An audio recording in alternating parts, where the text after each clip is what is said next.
Welcome to another episode of the Weekly Crypto Check-In, recorded on April the 17th, 2024. I'm your host, Robert Swarthout, and I'll be doing this one solo today, so we're just going to jump right in. The first thing up on the docket is Uniswap received a Wells notice from the SEC. It seems like you're not a cool kid unless you get a Wells notice these days from the SEC, and unfortunately, it's just more of the same. It's the SEC likely overreaching here, and there was a lengthy Twitter post put out by the founder of Uniswap about what they expect, and just unfortunately how they weren't surprised by this. At the end of the day, like I said, it's the same thing from the SEC. We need new leadership, or actual leadership of the SEC, and not this whack-a-mole that we seem to be receiving. And I guess up front, I should have mentioned Uniswap is a protocol that is used for DeFi transactions. It is purely decentralized, and at the end of the day, it's a platform that allows users to use wallets and trades to happen on tokens without actually having to go through a full centralized exchange. And I see Andres was able to jump in here, so welcome, Andres. Hey, Robert. Sorry, I'm late. I was having some technical issues on my end, but yeah, good to see you. And I know there's been a lot of stuff in the news, so I'll let you continue. Yep. So I was just wrapping up the first thing. At the end of the day, it's more craziness from the SEC. Unfortunately, and Uniswap is the current looks to be the soon next target with the Wells notice that they received. Yep. And so court cases, you have the case with Coinbase. Coinbase has requested from the courts to be able to file an interlocutory appeal, and what this means is they're asking the court if they can appeal a early decision the judge has already made in the case, or an early opinion the judge has before the case is fully decided, kind of outside of the normal cycle of a particular case. They're appealing the idea that what the SEC is claiming about an investment contract, and the SEC likes a very broad definition of this. Coinbase is going to argue that an investment contract requires an actual contract. Seems kind of crazy, but at the end of the day, it is I don't know. This was fought in the Ripple case as well, and it wasn't great clarity on that immediately in that case. So maybe the Coinbase case will kind of clear this piece up if they're allowed to do this appeal. So it's a I'm getting tired of talking about the SEC suing somebody. It's not fun. I can't imagine what it's like to be on the other end of these lawsuits, and it's something that Congress could fix themselves. So yeah, I was going to ask you before we jump into to the ETFs in Hong Kong. When you look at the industry, a lot of the headlines that we cover from week to week, Robert, are cases that the regulators are filing against issuers or against companies that are building in the industry. There's regulation and there's legal issues in every industry, and crypto and digital assets is no different. But do you feel like because there's so much uncertainty and it's such a new space that we're just bound to have a lot more of these headlines? I think we're bound to have them just for the simple reason that the head of the SEC seems to have some sort of an agenda, right? It's just unfortunate because he went from being someone that felt very proactive, very forward thinking on crypto, felt knowledgeable about it, and seemed like he was for it. I mean, he was even trying to be, as an aside, he was trying to be a back in the day, an advisor to Binance, which is now shut down. Right. He reached out to Binance to see if he could be an advisor. It wasn't like they reached out to him and he passed on them. They passed on him, ironically, and maybe rightfully so. Maybe a wolf in sheep's clothing there. But I don't know. It's a waste of time and resources, and it's only really happening in the U.S. You don't see this thing really happening elsewhere. You see actually constructive work with not just regulators, but with lawmakers and other jurisdictions. And like in the UK, you got MiCA is a framework that they've passed, MiCA, M-I-C-A, that is a acronym. And, if we could just be half as civilized, I think we'd be much better off here in the U.S. Yeah. Okay. So part of working with regulators is kind of the next topic. I mean, Right. I hadn't really thought about this. I was so U.S. focused, and that's, I guess, a mistake on my part. But the Hong Kong announced that they approved their first batch of Bitcoin and Ethereum ETFs. This is big. I mean, there's a lot of capital over there that probably had no other option, much like it was in the U.S. prior to Bitcoin launch, the ETF launches here. So they have Bitcoin and Ethereum in this case. So you start to be able to do some diversification over there. What I wasn't able to find out, which I am curious on, is it the same issuers issuing over there, or promoters, or whatever you want to call them, or is it a different batch? My guess is it's a different batch, a different market, but or I guess it could be a mixture.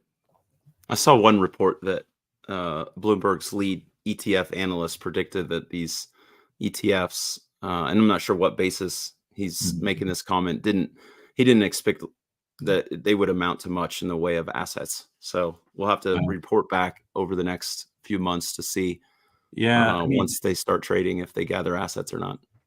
Yeah, it will be fascinating. I mean, because China's had very tight controls around crypto. They're doing their CBDC work internally with the digital yuan, but they have waffled between crypto's okay to crypto's outlawed, and obviously they have much more tighter controls around what their citizens are allowed or not allowed to do. I look forward to seeing how this one plays out, because I think that if I had to bet, that the wealthy in China would be interested in something like this, because they were always trying to figure out how to get their trying to get, I guess, capital out of the country. And this is maybe not necessarily outside the country, but it starts to feel like it a little bit.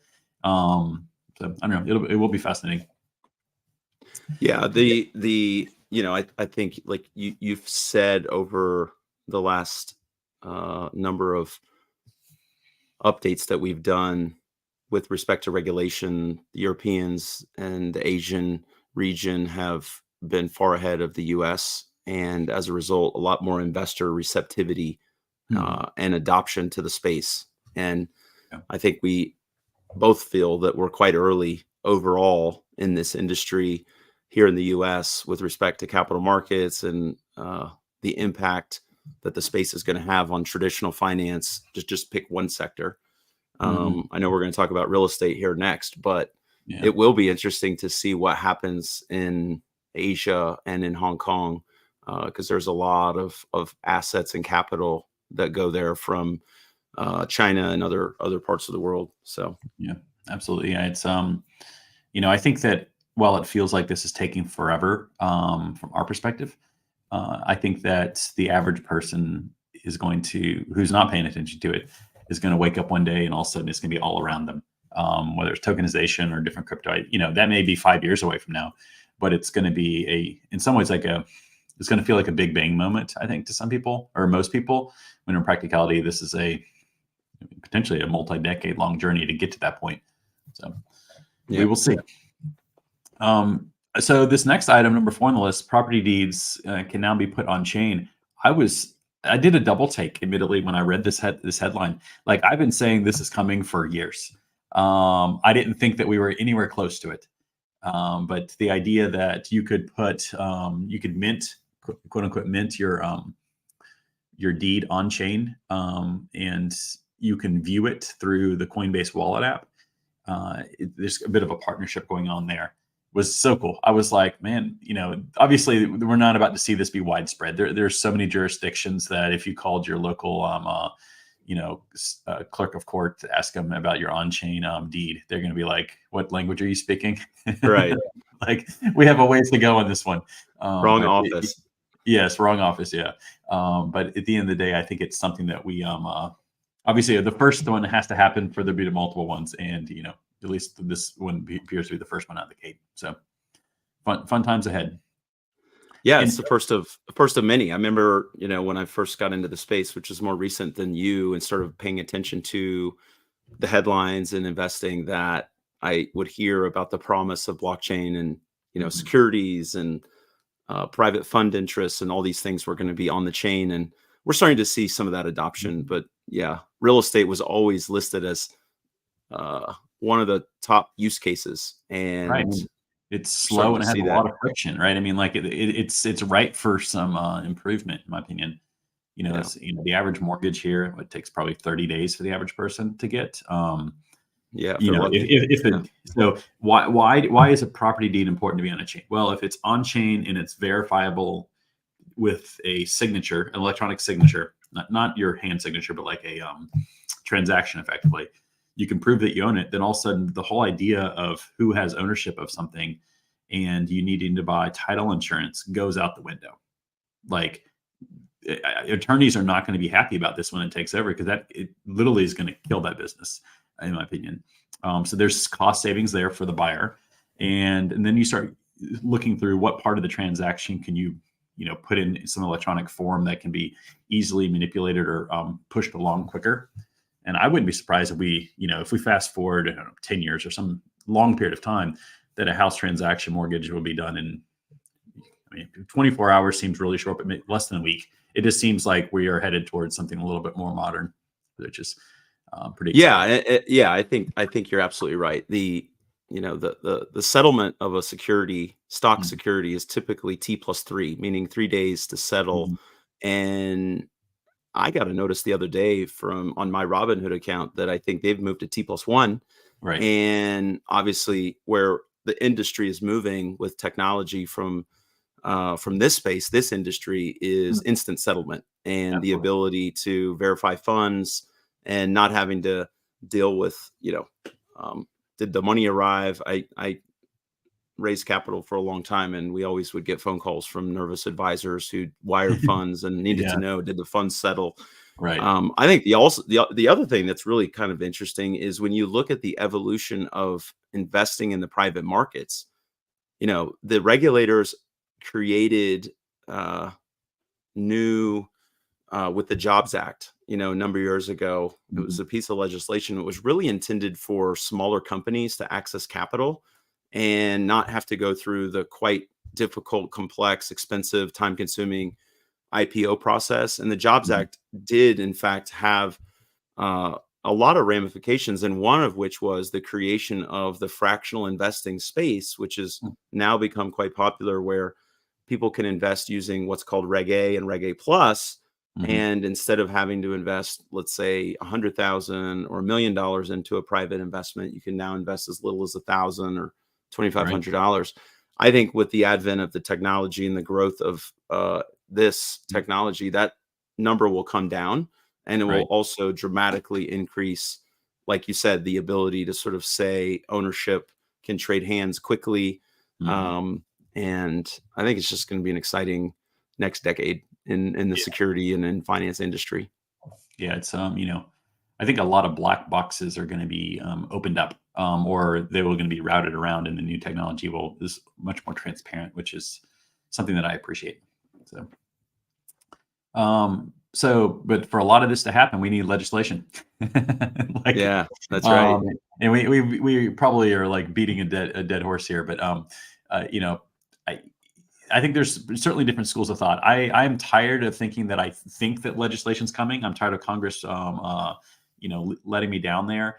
But I was reading something this last week that there's possible stablecoin legislation coming, and it may actually be put in a bill potentially that is for reauthorizing the FAA, which is kind of interesting. I guess in some sense you can kind of think of it as pork in the bill, which people tend not to like at the national level.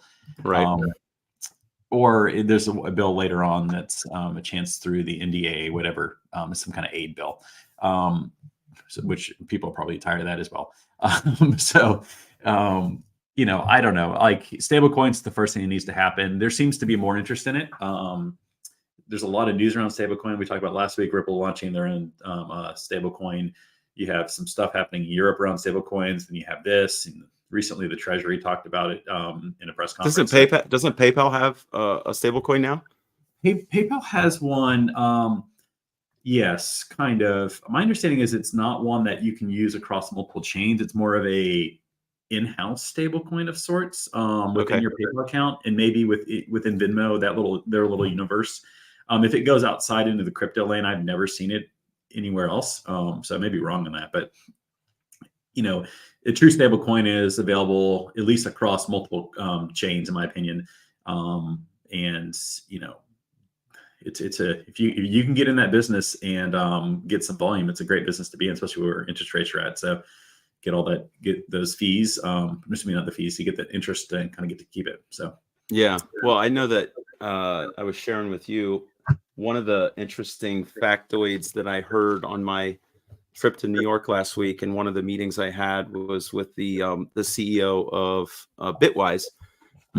We were talking about stable coins, and he shared the fact that the one of the stablecoin issuers is the 16th largest owner of U.S. Treasuries in the world, globally, in the Yeah. world, and globally. And when you step back and think about that, it's obviously there's only 15 countries ahead of us or ahead of them in terms of the importance. So you got to believe the Federal Reserve and the U.S. government pay attention. And from all indications, the Fed, the U.S. Fed, is at least looking at this as pretty favorable. So I think there's a lot of important market participants that are hoping that we see some legislation, whether it's in 24 or 25. right? I'm expecting it's more 25. This isn't Sure. an opinion show, but just Yeah. feels that way. Yeah, absolutely. I think that's probably the safe bet for sure. And I just looked it up when you were explaining that there. So the one that is 16th is Tether USDT, and it's currently $108 billion in market cap is what is kind of ranked in crypto, but purely it's just how much dollars are locked up in that one. And I don't know what percentage that 108 billion would be treasuries, but they claim they keep cash, treasuries, and some Bitcoin. Bitcoin piece is a little bit odd to me because it's like a stable coin and Bitcoin prices move. So unless they're over collateralized, I'm not quite sure how that really works. And you contrast that with like USDC, which is run by Circle, which is only cash and short-term treasuries and none of this holding in Bitcoin. They're certainly in the US regulated a little bit differently or a little more strictly than what Tether might be. So so we will see. Hopefully, I would love to see it happen tomorrow and be wrong about this. I'm ready to be wrong about this one in a good sense. So before we jump to the next one on the halving, just to run a little further with the Bitcoin, you mentioned Tether and Circle. Who would be the issuer of a stable coin that, let's say, got support or had the involvement of the Fed, in your estimation? Well, I've long thought, because this starts blurring the lines about what a CBDC is and what a stablecoin is. I kind of view a CBDC as something that is state controlled in some sense. So that would be whether that's the Fed, even though they're independent, or the U.S. government in some fashion at the Treasury. So you have that. And then you have the stable coins. I almost view them as more retail focused, maybe in sense like issued by a commercial bank to citizens, or so citizens can interact. I think in the US, we're going to end up with a system like that. I know there's some political brouhaha around the whole idea of a CBDC, and some people want to outlaw it, make it not even a possibility. I think that some of that is just fear tactics happening, but like, if you start to view them as a two-tiered system, in the stable coins is kind of what the average system deal with. Most people don't deal with settlement themselves at a bank. So it's like, why would they care if there's a CBDC beside the sides, unless they start tying identities and being able to see transactions, individual transactions, which they can't see at the commercial bank level right now. So right. There's Because we saw when there was a significant emphasis on deposits, and banks are still, focused on gathering deposits. So what do they offer? They offer CDs. They offer, interest-bearing checking and savings accounts. So be interesting to see if it got real commercial and competitive, because we have way too many banks in this country. And, I can't imagine a scenario where like there's so many of these Right. I stable don't think we're coins. going to see a proliferation of stable coins. We're about to see a third one in some sense with Ripple's launching one. You kind of can view the one with PayPal being there, but until it's more widespread, I wouldn't necessarily believe it. But even Ripple's case is more focused on just being on XRP Ledger and Ethereum. They're trying to help DeFi start having some more growth on XRP Ledger, and they're trying to, I guess, leverage what's happening on Ethereum and kind of be that bridge between the two. I don't think that you are going to see Ripple, at least initially, use their stablecoin for remittance, because that kind of goes against their business of using XRP to do that. Yeah. But some people are trying to use stablecoins, USDC and USDT, to send money to family or friends, whatever, overseas. So, it's a good use of the technology. There's still other friction along the way, so it's not like a fully fixed system at this point. So. Yeah. So we have a Bitcoin halving coming up. We've kind of talked about this on and off a little bit over the last couple of weeks, but it's going to happen between now and next week's episode. It's going to happen pretty much guaranteed on the 20th at this point. And maybe we should take some bets here, Andres. What's going to happen 7 days following? So on the 27th, is the price of Bitcoin going to be higher or lower than it was on the 20th? I guess prior to the halving. What do you think? I'm going higher. I think. Yeah, I think it's an unprecedented event given all the ETFs that have been launched since the last halving. We've been through quite a bit in this industry, but I expect that the price of BTC is going to be higher. Yeah, I probably am willing to go higher. I don't think it's going to be like markedly higher. I think it's going to be a lot of sideways. I think if you zoom out a month, I'm willing to go that it's going to be certainly higher, but I don't think it's going to be so instantaneous as some might hope. The last, call it 4 days of crypto, I guess 5 days at this point, last Friday in particular was rough. You saw some huge volatility. I was actually at the Masters, so I couldn't actually see any of this. I didn't get back to my phone in the evening. I'm like, wow, I missed an interesting day. At one point, Bitcoin was down, I believe, 2.5% in a minute, which is pretty quick. And it's probably maybe 12% off its high a week ago. So yeah, and I've been reading more about why, and you see everything from geopolitical tensions between Iran and Israel to the Fed and expectations about, are we going to actually get rate cuts in 24? Yeah. Any additional insight from you? When it comes to the halving, I think it's more of a psychological event than anything else. It's not going to functionally change the supply all that much. It does. I was asking about Bitcoin, like why we saw such volatility on Friday and the ensuing 7 days. I would say, I don't know. It's crypto shenanigans. It's most people that have been around crypto long enough were like, oh, it's down. Like, didn't think much of it. It actually made the news other places in more traditional sense. But until I'm kind of like, until crypto's down 20 or 25%, don't wake me up, like type mentality. So I don't know. Maybe it's I've seen this show too many times to be interested in a 10% drop. So yeah, okay. Yeah, so I don't have much commentary around it, I guess. So gotcha. So with respect to the halving, though, you were saying before I interrupted and infected. So it's going from 900 to 450 Bitcoin per day, effectively, and doesn't really change the supply all that much. Most of Bitcoin's already out there. I think there's already like approaching 19 million of the 21 million are available in circulation. What percentage are lost forever because somebody lost the wallet key or whatever? I don't really think that 450 less per day being created is going to change all that much over the long term. We'll see, but it's a psychological event.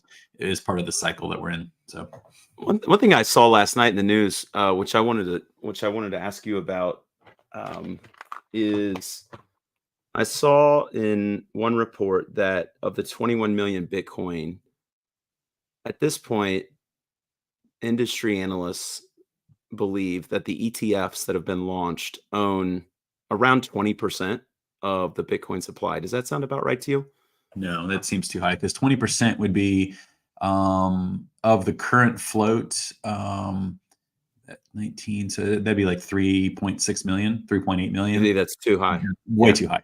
Way too high. Okay. I think I would probably put it, I have to go and look. My guess is it's less than 5%. Okay. So less than But they're 5% of accounting the. for, but what I have read is they're accounting for 20 to 25% of trading volume on a daily basis. Oh, okay. So Maybe that's what I that's what read. you, yeah. So, but if Which 5% of the Bitcoin out there, less than 5%, maybe it's 3% or it's 2% is probably, owned yeah. by these ETFs. Mhm. That means that the other 97, 98% of Sure. the Bitcoin in circulation is owned by every other type of entity, account, individual, institution outside of an ETF and just in a wallet of some kind. Correct. Whether it's individual or business or North Korea. Like it could be any Right. and all. Yeah. Right.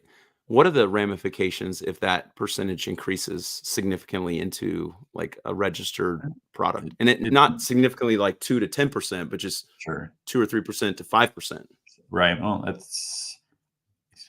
generally, I think it's the simple supply and demand, right? I mean, like at some point, the amount of Bitcoin that is on exchanges, which is continuing to trend towards not zero, but towards the x-axis pretty precipitously. Like at some point, that catches up to the market, and the prices are going to respond, and they have. I mean, obviously, since the ETF launch in January, we've seen, we're sitting at 61,000 today. It was in, I think, in the high 30s, low 40s launch. So we've seen all the way up to 74, back down to 50 something, back up to 61 today. So it's all over the place. And I just believe that, patience always wins out in this. And it's just, as much as people think crypto is an overnight thing, there's certainly periods of time where it feels like overnight, but if you start zooming out over the, multi-year long window, the trajectory is up and to the right. So Yeah. Okay. Well, we've got a couple minutes and one more yeah, headline. Disclosed holdings of BTC ETFs yeah. is So exceptionally low. yeah, so we obviously have spent a lot of time in the last month talking about these ETFs.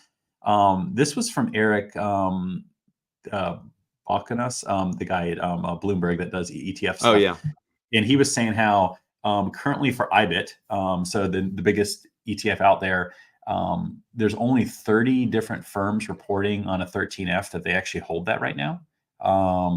And if you contrast that with BitO, which is publicly traded, 42% of its shares are reported on the 13Fs. So his theory is, and it seems I would probably agree with it, that most of the buying that's been happening is retail telling their brokers, or they're going into their brokerage accountants buying it, and they're nibbling. It's not major institutions doing it. He did kind of add the caveat that they have until I think May the 15th for this quarter to do all the reporting. So all the reporting is probably not in all fairness, but a lot of Bitcoiners and the laser eyes that you see want you to believe that it's only institutions buying right now. While that may be the case in some percentage, I would kind of be cautious with that mindset and just understand that it's probably individuals, and which maybe means that they are a little bit more price sensitive and maybe a little bit more, buy, sell, buy, sell, buy, sell versus buy and hold. So, And the 13F, just for clarification, is a requirement that the SEC, the regulator, the SEC has, that any institutional investment manager, effectively with over 100 million in assets that they have discretion over, have to file this 13F, is what it's called. It's part of the legislation of the 34 Act. Gotcha. They have to disclose the the holdings. So it's like you said, it's very large institutional type owners. Right. So, this, we're still not even 4 months into this thing at this point. So have a ways to go, but just, another anecdote to show that it's more maybe a mile wide and an inch deep type buying versus a bunch of single players buying it. So, we'll watch that one play out over time. We certainly will. Definitely. Awesome. I expect that will likely change in the future. Yep. Awesome. Well, thanks for joining us on this episode of the Weekly Crypto Check-In. If you want to stay updated on future episodes, you can find us in any podcast player by searching Teton Crypto Capital or Weekly Crypto Check-In. Take care. Good seeing you.